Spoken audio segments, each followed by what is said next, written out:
BA and BSc part 3 online classes में आपका स्वागत है। आज अपन बात कर रहे हैं बीए एंड बीएससी पार्ट 3 जल संसाधन का अध्ययन कर रहे हैं या अपवाह तंत्र का अध्ययन कर रहे हैं। अपवाह तंत्र का मतलब होता है जैसे अपन भारत की स्थिति का अध्ययन करें तो भारत के उत्तरी भाग में हिमालय पर्वतीय क्षेत्र स्थित है और नीचे नीचे दक्षिणी भाग का अध्ययन करें तो वहां पर क्या है, हिंद महासागर स्थित है। अब जब हिंद महासागरीय क्षेत्र में निम्न वायुदाब का केंद्र उच्च वायुदाब का केंद्र स्थापित होता है और हिमालय पर्वतीय क्षेत्र के पास में निम्न वायुदाब का केंद्र स्थापित हो जाता है, हमेशा पवन चलती है उच्च दाब से निम्न दाब की ओर। तो हिंद महासागरीय क्षेत्र से पवन कहां चलती है, हिमालय पर्वतीय क्षेत्र की ओर चलती है। जब ये वाली पवन चलती है तो समुद्र के ऊपरी भाग से चलती है और आर्द्रता से क्या हो जाती है, परिपूर्ण हो जाती है। और जैसे इसे अनुकूल परिस्थितियां मिलती है ये वर्षा करना प्रारंभ कर देती है। अनुकूल परिस्थिति क्या मिली, इसके अवरोध में क्या आ गया, हिमालय पर्वतीय क्षेत्र आ गया। बीच वाले क्षेत्र में दक्षिण का पठारी क्षेत्र आ गया। तो आज अपन बात करेंगे भारत की नदियों की बात करेंगे। अब भारत की नदियों की बात करें तो भारत की जो मुख्य नदियां पाई जाती है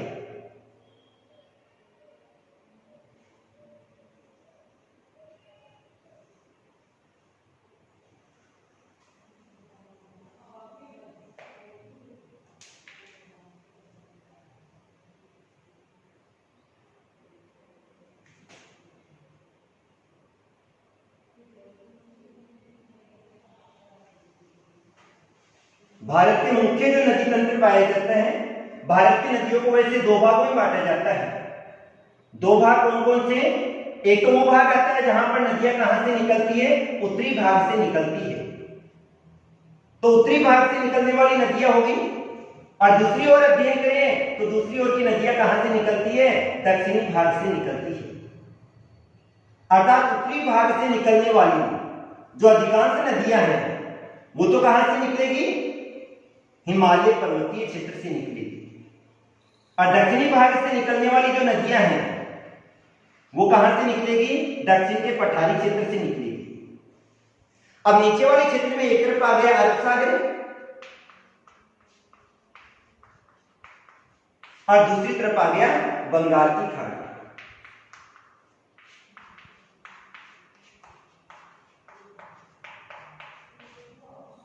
नीचे नीचे वाले भाग में जिसको ये किसके भाग हैं, हिंद महासागर।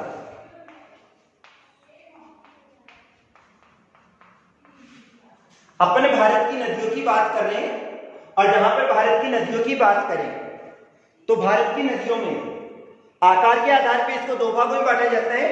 दो भाग का मतलब होता है एक तो वे नदियां जो कि कौन से भाग से निकल रही है, उत्तरी भाग से निकल रही है।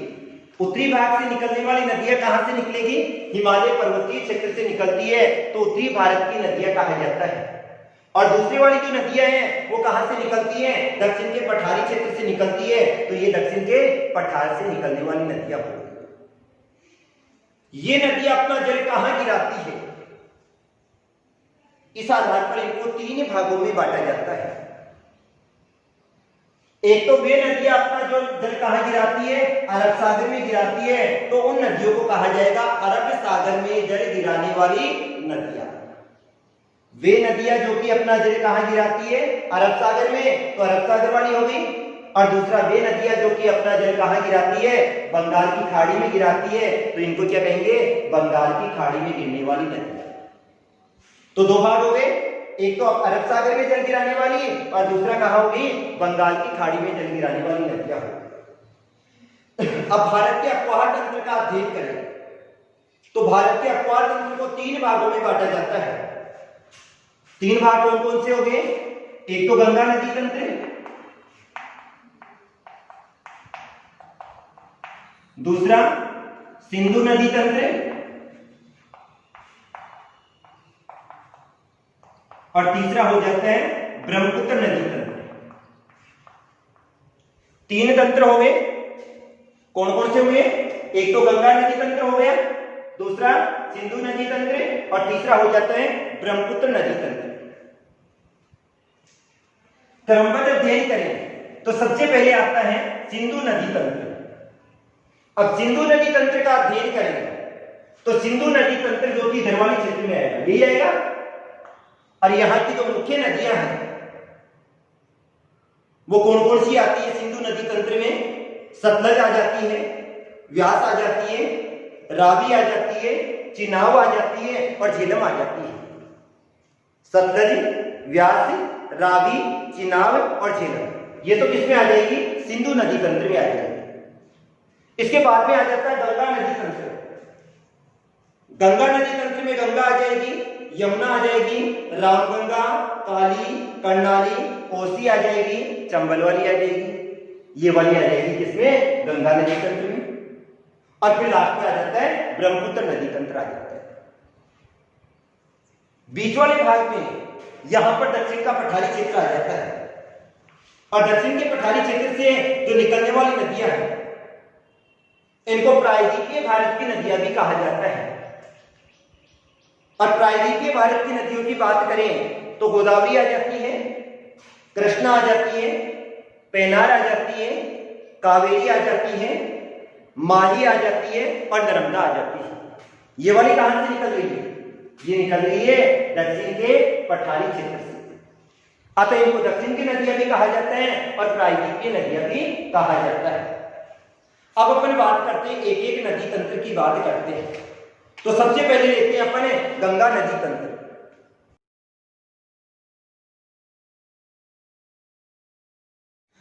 अब अपन बात करते हैं सबसे पहले गंगा नदी तंत्र की। अगर अपन गंगा नदी तंत्र का अध्ययन करें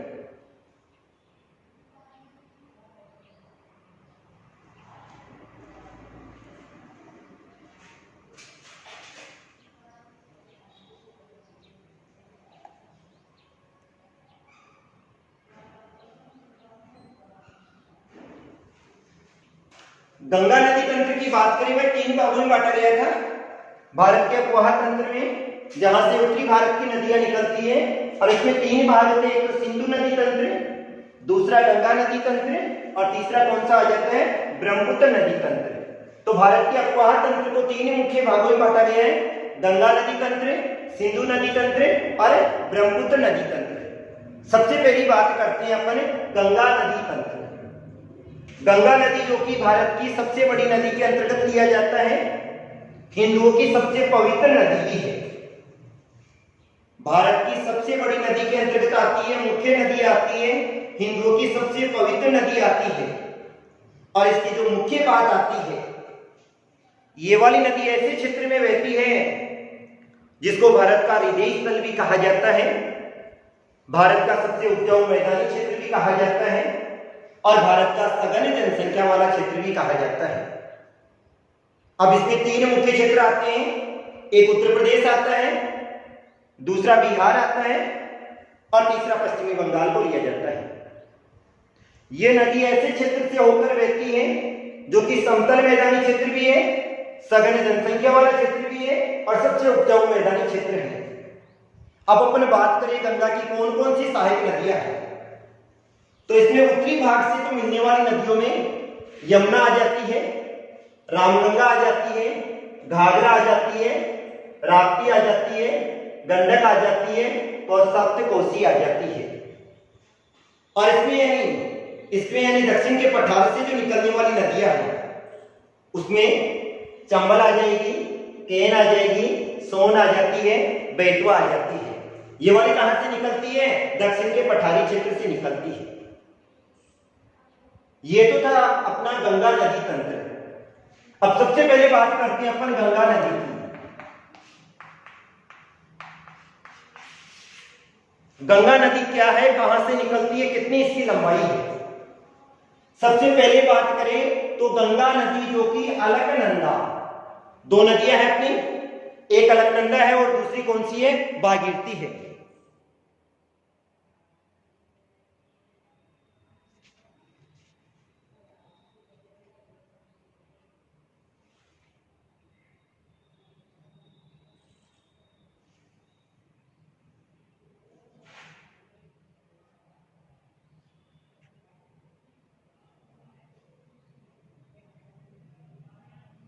थोड़ा सा दिख नहीं रहा होगा।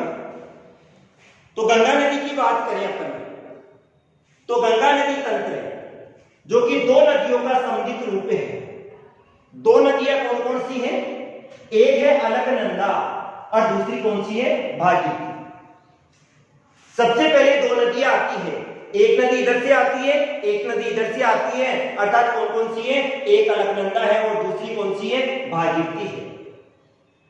अलकनंदा और भागीरथी दोनों की दोनों गंगोत्री हिमनद के पास में मिलती है। गंगोत्री हिमनद जो कि कहां पर स्थित है? उत्तराखंड के पास में है।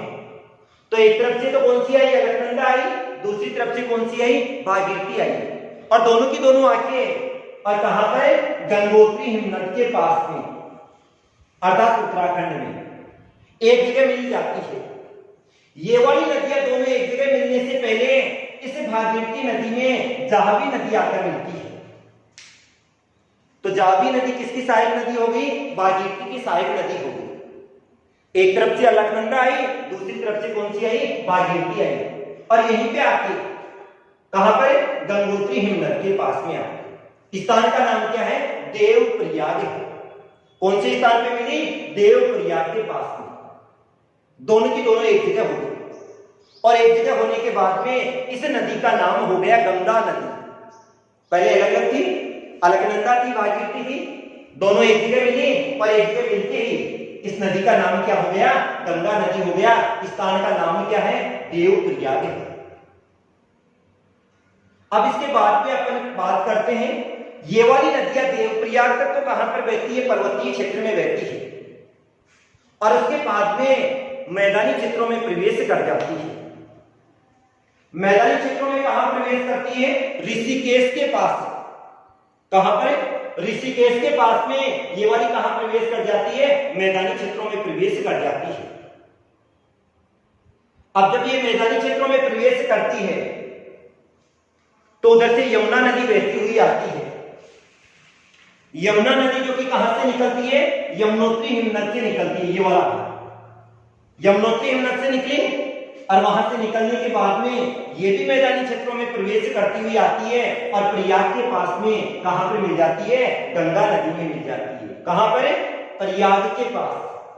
कहां पर मिलेगी? गंगा नदी में मिल जाती है। इसके बाद में बात करें तो थोड़ी दूर बहती हुई ये वाली नदी आगे की ओर जाती है, और आगे की ओर जाने के बाद में इसमें दाहिने भाग से यमुना मिल गई थी, और वहां से ये पूर्व की ओर घूम जाती है, और यहां पर गाजीपुर नामक स्थान पर, कौन से स्थान पर? गाजीपुर नामक स्थान पर इसमें कौन सी मिल जाती है? गोमती नदी आकर मिल जाती है। गाजीपुर के पास में इसमें कौन सी नदी आकर मिलेगी? गोमती नदी मिल जाती है, और वहां से बहती हुई थोड़ी सी आगे जाती है, और छपरा नामक स्थान पे इसमें कौन सी नदी मिल जाती है? घाघरा मिल जाती है। गाजीपुर के निकट तो कौन सी मिली? गोमती मिल गई, और छपरा के निकट कौन सी नदी मिल गई? घाघरा नदी मिल गई। आगे बहती हुई ये नदी आगे की ओर जाती है, और वहां से पटना के निकट, कौन से स्थान पे? पटना के निकट सोन नदी आकर मिल जाती है, जो कि दक्षिण के पठार से निकलती है। पटना के निकट कौन सी नदी आकर मिल जाती है? सोन नदी इसमें आकर मिल जाती है। थोड़ी दूर आगे बहने के बाद में इसमें गंडक नदी आकर मिल जाती है, और कोसी नदी मिल जाती है। और इसके बाद में ये वाली नदी, गंडक मिल गई, कोसी मिल गई, इसके बाद में ये आगे चलती और इसका नाम चेंज हो जाता है। यहां तक तो इसका नाम क्या था? गंगा नदी था। कहां से? पहले निकली अलकनंदा, भागीरथी, दोनों का सम्मिलित रूप हुआ देवप्रयाग के पास में। वहां से लेके और जहां पर गंडक और कोसी नदी मिलती है वहां तक तो इसका नाम क्या रहता है? गंगा नदी रहता है। और बाद में इस नदी का नाम चेंज हो जाता है, और ये वाली नदी किस नाम से बहती है? पद्मा के नाम से। किस नाम से? पद्मा के नाम से। और पद्मा के नाम से ये राजमहल की पहाड़ियों को पार कर लेती है। इसके बाद में दक्षिणी पूर्व में बहती है और ग्वालंडो के पास में, कहां पर है? ग्वालंडो के पास में इस नदी में कौन सी नदी आकर मिल जाती है? ब्रह्मपुत्र नदी आकर मिल जाती है। ब्रह्मपुत्र नदी जिसको ब्रह्मा की बेटी भी कहा जाता है, भारत के मुख्य अपवाह तंत्र में आती है, लेकिन ये भी आकर किसमें मिलती है? गंगा नदी में ही मिलती है। और कौन से स्थान पर? ग्वालंडो के पास में राजमहल की पहाड़ियों से थोड़ा सा आगे आकर मिल जाती है। इसके पश्चात ये वाली नदी कौन सी नदी में मिलती है? मेघना नदी में मिलती है। और लास्ट में मेघना नदी में मिलके और कहां पर गिर जाती है? बंगाल की खाड़ी में। तो गंगा नदी अपने जल को कहां गिरा रही है? बंगाल की खाड़ी में गिरा रही है। कौन कौन सी नदियों का जल लेकर? रामगंगा आ जाती है, घाघरा आ जाएगी, राप्ती, गंडक, सप्तकोसी, इधर वाले भाग से यमुना आ जाएगी, चंबल, केन और सोन नदियां। इन नदियों का जल लेकर पहले ब्रह्मपुत्र में मिलेगी और उसके बाद में मेघना नदी से मिलती हुई, ये याद रखना, मेघना नदी जब मिलती है तो मेघना नदी इसके डेल्टा के पास ही मिलती है और लास्ट में जाके अपने जल को कहां गिरा रही है? बंगाल की खाड़ी में गिरा रही है। ये वाली नदी बंगाल की खाड़ी में गिरने से पहले एक डेल्टा का निर्माण करती है और ये वाला डेल्टा विश्व का सबसे बड़े डेल्टा के अंतर्गत आता है और इसे क्या कहा जाता है? सुंदरवन का डेल्टा कहा जाता है। सुंदरवन का डेल्टा क्यों कहा जाता है? क्योंकि यहाँ पर समुद्री वृक्षों की अधिकता पाई जाती है, अतः इसे क्या कहा जाता है? सुंदरवन का डेल्टा कहा जाता है। ये डेल्टा कहां पर स्थित है? तो ये वाला डेल्टा दो नदियों के मध्य स्थित है, एक हुगली नदी और दूसरा मेघना नदी, दोनों के बीच में आ जाता है। इधर वाले भाग में हुगली आ जाएगी, इधर कौन सी आ जाएगी? मेघना नदी आ जाएगी। इस डेल्टा का थोड़ा बहुत भाग बांग्लादेश के अंतर्गत आ जाता है और बाकी भाग किसके अंतर्गत आ जाता है? भारत के अंतर्गत आ जाता है। भारत का जो मुख्य पतन है, कोलकाता पतन, वो इसी यानी डेल्टा पर स्थित है। एक याद रखना, हुगली नदी जो है इसे सबसे अधिक विश्वासघाती नदी कहा जाता है।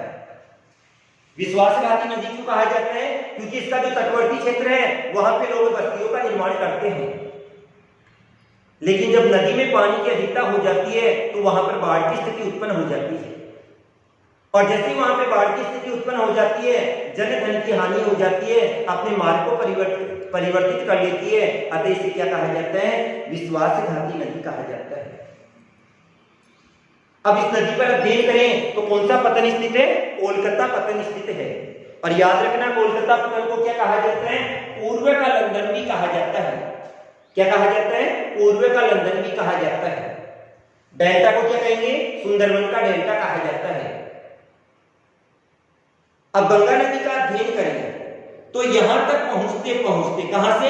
अलकनंदा जहां से आई थी, अलकनंदा से पानी लिया था, देवप्रयाग पर आ गई, तो यहां से लेके और यहां लास्ट में कहां तक आई थी? बंगाल की खाड़ी के पास में आ गई थी। यहां तक गंगा नदी का जो लंबाई पाई जाती है 2510 किलोमीटर इसकी लंबाई है।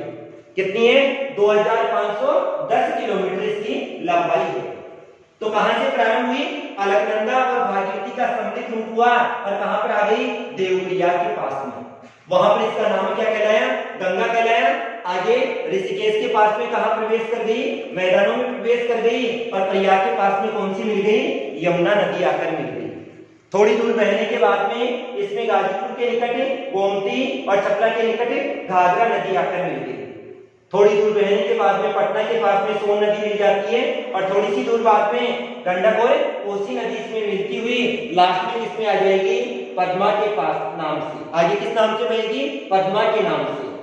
और लास्ट में ब्रह्मपुत्र नदी राजमहल की पहाड़ियों के पास में ग्वालंडो नामक स्थान पे मिल जाएगी और लास्ट में मेघना का जल लेकर कहां गिर जाएगी? बंगाल की खाड़ी में गिर जाएगी। ये तो था अपना गंगा नदी तंत्र। तो फर्स्ट तो अपना हो गया गंगा नदी तंत्र।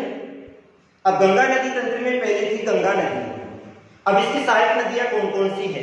तो एक तो कौन सी हो गई? गंगा हो गई और दूसरी हो गई अपनी यमुना नदी।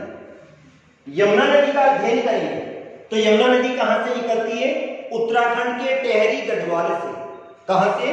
उत्तराखंड के टेहरी गढ़वाल से यमुनोत्री हिमनद से निकलती है।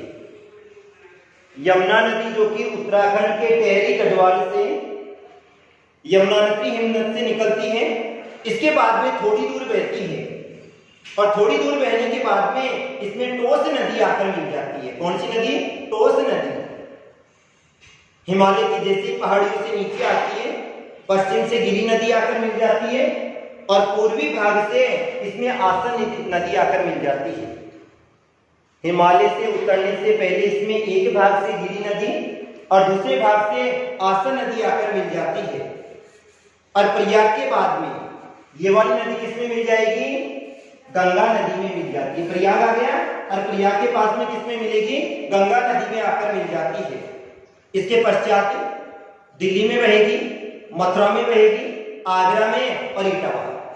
दिल्ली, मथुरा, आगरा और इटावा, इनमें बहने के बाद में इटावा के निकट, इटावा आएगा उसके निकट इसमें कौन सी नदी आकर मिल जाती है? इटावा गया, कौन सी नदी आकर मिल गई? चंबल नदी आकर मिल गई।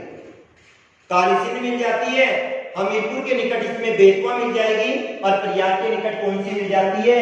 के नदी आकर मिल जाती है। ये वाली नदियों का जल लेकर और लास्ट में ये भी नदी कहां पर गिरती है? बंगाल की खाड़ी में। अर्थात किससे मिल रही है? गंगा नदी से मिल रही है। तो यमुना नदी जो कि कहां से निकलती है? उत्तराखंड के टेहरी गढ़वाल के यमुनोत्री हिमनद से निकलती है।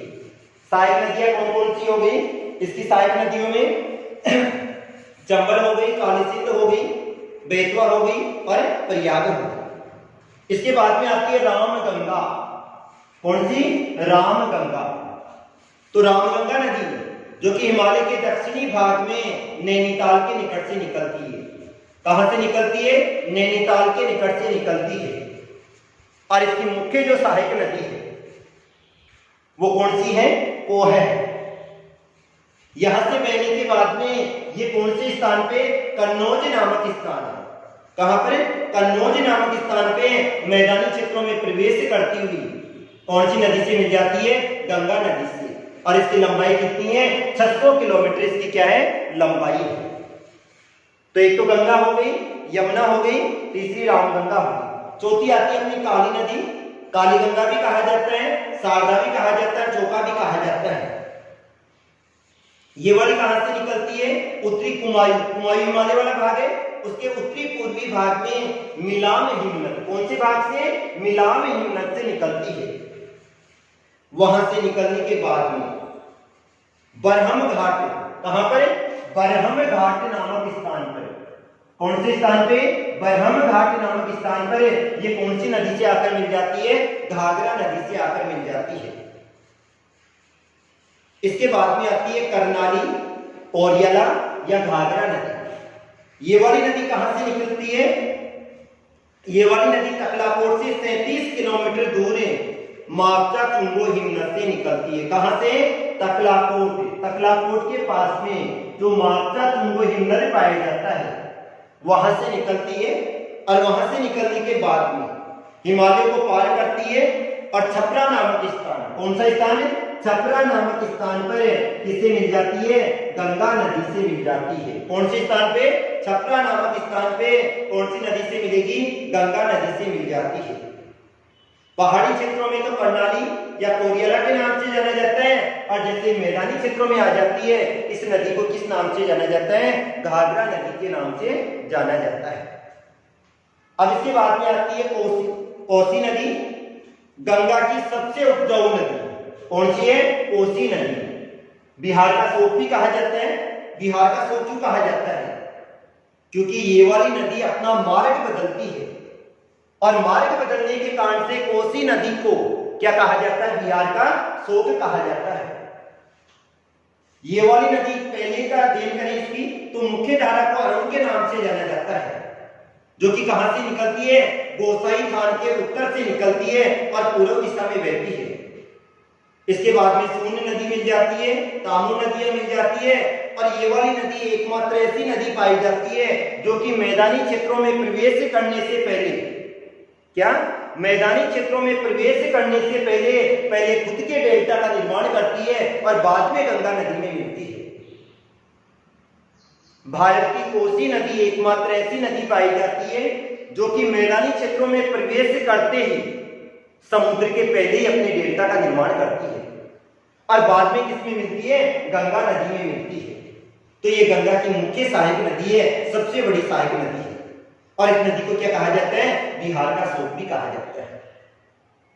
इसके बाद में आ जाती है मुख्य नदी चंबल। अब चंबल किसकी सहायक नदी है? यमुना की। और यमुना किसकी सहायक नदी है? गंगा की सहायक नदी है। तो चंबल नदी कहां से निकलती है? मध्य प्रदेश के समीप, मध्य प्रदेश के महू के समीप जानापाव की पहाड़ियों से निकलती है। मध्य प्रदेश के महू के समीप जानापाव की पहाड़ियों से निकलती है।